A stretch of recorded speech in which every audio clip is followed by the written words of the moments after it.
Thank you for listening to another episode of DJ Dell's Dynamic Music Podcast. I'm your host, DJ Dell 523. Today we're going to be talking a little bit about funk music, and more specifically, we're going to start off with the 1960s era and move on forward. James Brown, you all know him, the godfather of soul, soul man number one, etc. He credited Little Richard's 1950s R&B road band, the Upsteppers, from New Orleans, as the first to put funk into rhythm, rock and roll. Following his temporary exit from secular music to become an evangelist in 1957, some of Little Richard's band's members joins Brown and the Famous Flames, beginning a long string of hits for them in 1958. By the mid-1960s, James Brown had developed his signature groove that emphasized the downbeat, with heavy emphasis on the first beat of every measure to etch his distinctive sound, rather than the backbeat that typified African-American music. Brown often cued his band with the command, on the one, changing the percussion emphasis accent from the 1, 2, 3,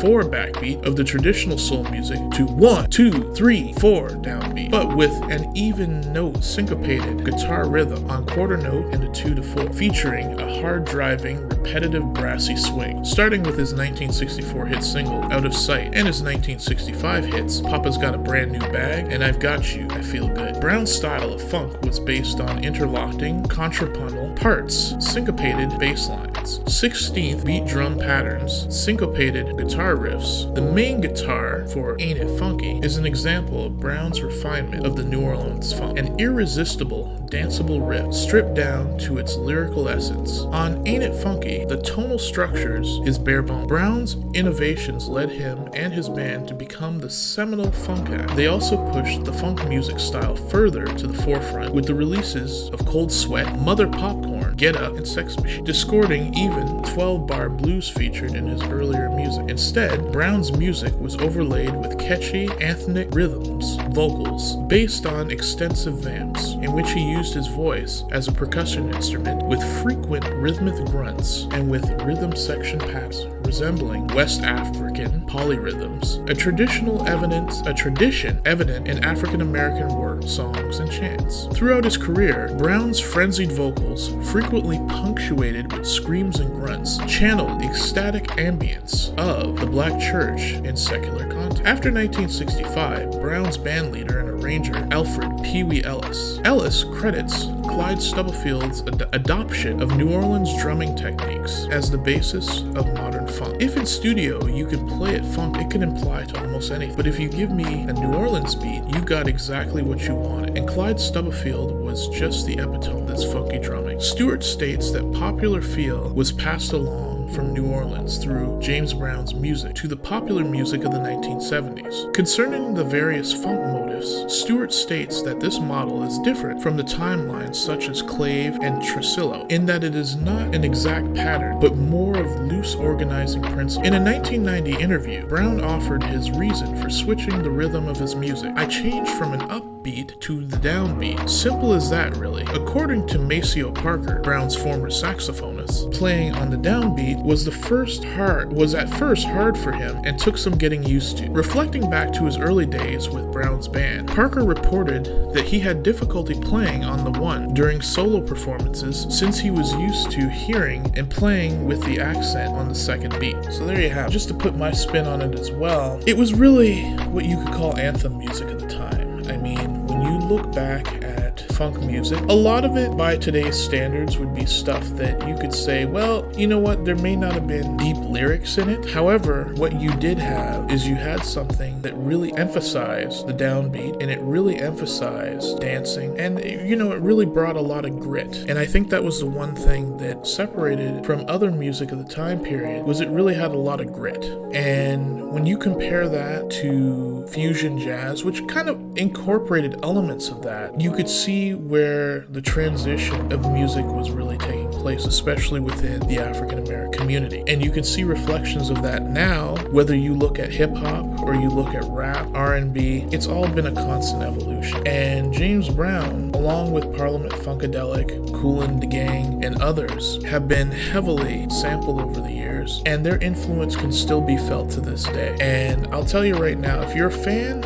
even of rock music, if you listen to funk, there's something there that you can appreciate. I guarantee it. So you want to pick up some funk albums. And I mean, with the advent of YouTube, where you can just go on and listen to anything or watch anything, look up some Funkadelic. Look up Maceo Park. Look up the JBs. Look up James Brown, the Isley Brothers, the Ohio Players, Confunction. I could go on and on about this. It's just great music. And really, the best thing about it for me, as far as I'm concerned, is the fact that when you hear it, there's just something about it. It just makes you feel good. You know, there's something uplifting about it. It makes you want to dance. So to me, that's what drew me to funk music originally and why I still love it to this day. And it's funny because even if you listen to some of these rock artists now, you will notice a lot of these artists even incorporate elements of funk into their music. You know, whether you look at a group like Linkin Park, you know what I mean? Or, you know what, even a great example of this would be the Red Hot Chili Peppers. And even going further back, Pink Floyd, when they first came out, some people who are fans of theirs but may not be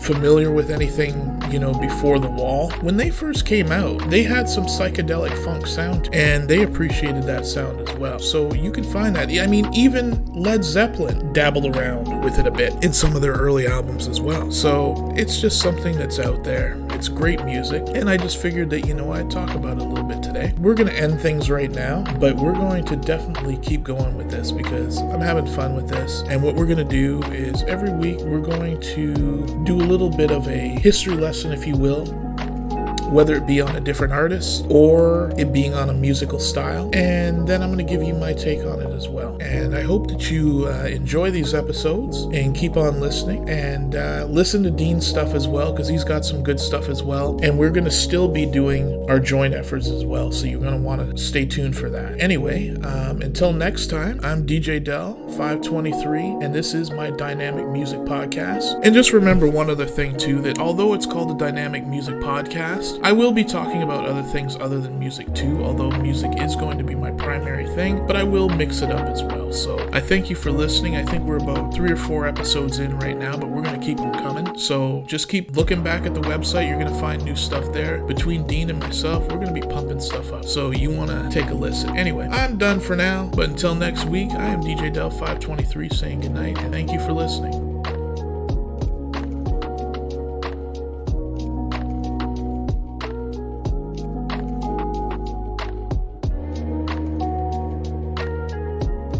Thank you for listening to DJ Dell 523's Dynamic Music Podcast. And remember, if you want to check out my radio show, The Urban Flow, you can check me out on Mixcloud at mixcloud.com/DJ DELL523.